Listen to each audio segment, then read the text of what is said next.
Hello friend, popular TV serial रब राखा के आगे आने वाले एपिसोड में अब आप देखेंगे कि रणवीर के इनविटेशन पर गुरुजी पहुंचे संगीत फंक्शन में। तो वहीं दिलजोत की हालत देखकर गुरुजी ने जोरावर को सबके सामने मारा जोरदार थप्पड़। जी हां दोस्तों, अब शो के अपकमिंग ट्रैक में अब आप देखेंगे कि जहां रणवीर गुरुजी के घर जाता है उनको अपनी शादी के लिए इन्वाइट करने के लिए और साथ के साथ अतीत के सवाल भी करने के लिए, तो वहीं गुरुजी रणवीर के किसी भी सवालों का कोई जवाब नहीं देते हैं। लेकिन रणवीर के जाने के बाद वो अपने अतीत की यादों में डूब जाते हैं और उनका अतीत उन्हें काफी ज्यादा परेशान कर देता है, जिसके चलते गुरुजी ये फैसला करते हैं कि वो रणवीर के संगीत फंक्शन में जरूर जाएंगे और एक बार अपने प्यार को अपनी आंखों के सामने देखेंगे।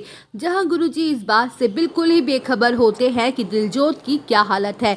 वेल, शो के अपकमिंग ट्रैक में अब आप देखेंगे कि जहां गुरुजी की हो जाती है बाजवा हाउस में धमाकेदार एंट्री और उनकी एंट्री शो की कहानी में लाएगी नए नए बड़े बड़े तूफान। तो वहीं संगीत सेरेमनी शुरू हो जाती है और गुरुजी दिलजोत को देखकर पूरी तरह से शॉक्ड हो जाते हैं, क्योंकि दिलजोत पूरी तरह से पागल हो गई है और उन्हें पहचान तक नहीं रही है। जहां जोरावर अपने घर में गुरुजी को देखकर गुस्से में लाल पीला हो जाता है और सीधे सीधे गुरुजी के पास जाके उनके कॉलर को पकड़ लेता है और कहते हुए नजर आने वाला है कि तू मेरे घर में क्या कर रहा है, तेरी हिम्मत कैसे हुई मेरे घर पर यहाँ आने की। क्या तू भूल गया है कि 25 साल पहले किस तरह तुझे जलील करके और धक्के मार के निकाला गया था इस घर से, और तू इतना बेशरम है कि अपना मुंह उठा के फिर से यहाँ आ गया।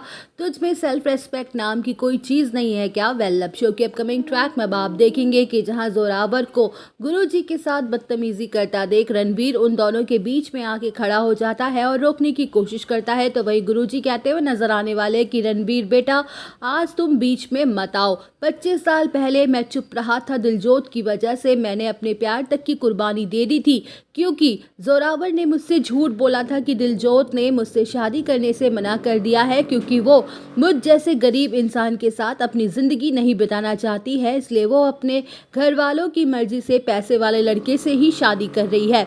लेकिन इसने 25 साल पहले मुझसे झूठ बोला। मेरी दिलजोत की क्या हालत हो गई है ये तो मुझे यहाँ आके ही पता चला। मैं इस जोरावर को नहीं छोड़ूंगा। जहाँ गुरुजी सबके सामने ही जोरावर को जोरदार थप्पड़ जड़ देते हैं और कहते हुए नजर आने वाले कि 25 साल पहले भी दिलजोत मेरी थी और आज भी है। इसने मुझसे जानबूझ के हम दोनों को अलग किया, जुदा किया, लेकिन आज दिलजोत को मेरी साथ जाने से कोई नहीं रोक सकता है, क्योंकि दिलजोत मेरी पत्नी है। तो वहीं दोस्तों रणवीर और बाकी के घर वाले गुरुजी के इस फैसले पर देंगे उसका साथ।